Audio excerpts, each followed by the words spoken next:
Hello and welcome to the Cultum Vita channel. Today I'm going to show you how to use empathy like a superpower. Now, you heard me right. It's like a superpower. When we truly use empathy at its potential, it's like a superpower. So let's get right into it. How do we do this? Right? There's three parts to it. One is the foundation of understanding emotions, right? Emotions can be very draining if you don't deal with them. Ideally, we want to find time and space where we can understand them and get to a point where we can process them to be able to accept them. That's the first part. And then the other part is letting it go and embracing that emotion. Because remember, they're not good or bad, so you can use them to do whatever you wish to do with them. Now, the second part is the technique. Now, the technique is called cognitive reframing. You might have heard of it. It's relatively simple, right? So how does it work? It works in reference to changing your perspective to something else to make it better. It's relatively that simple. But it's really hard when it's somebody else doing something that potentially really hurts you, emotionally or physically, right? Someone is doing something that you're just very self-absorbed, but is blatantly, maybe even evil in your eyes. So it's really hard to let that go. This is where the third part comes in, where empathy allows us to do that. We change our mindset by motivating ourselves with empathy, because empathy can be very powerful.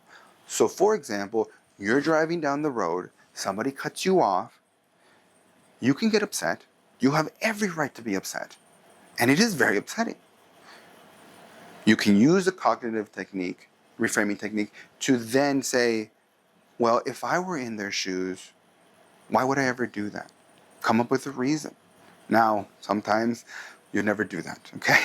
And that's okay. Then you're going to try to think of something that you find acceptable for someone else to do that. So for example, you say, they're rushing to their loved one. They're in the hospital and it's potentially the very last moments and they want to be with their loved one.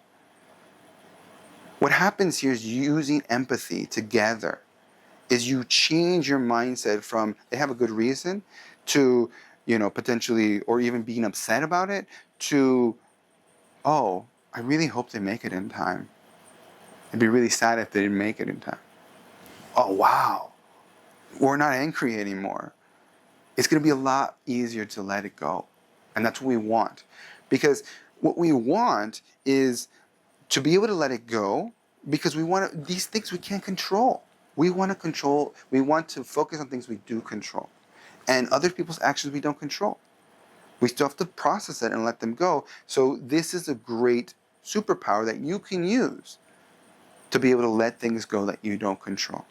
My suggestion is start with small, recent things. And remember, they're things you don't control.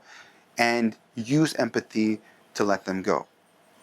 Over time, you will get better and you will be able to move to bigger, older things potentially. So for example, I know somebody who I worked with that had a lazy boss, right? And for them, the more medium-term perspective was just accepting that their boss was lazy.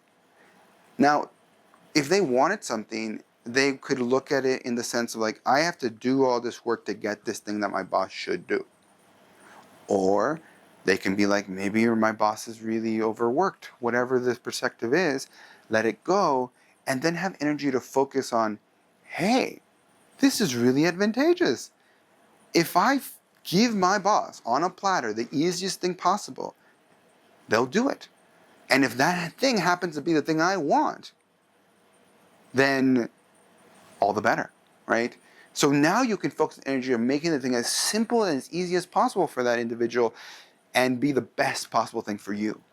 That's going to have a lot more impact on your life than just being really upset that your boss is very lazy.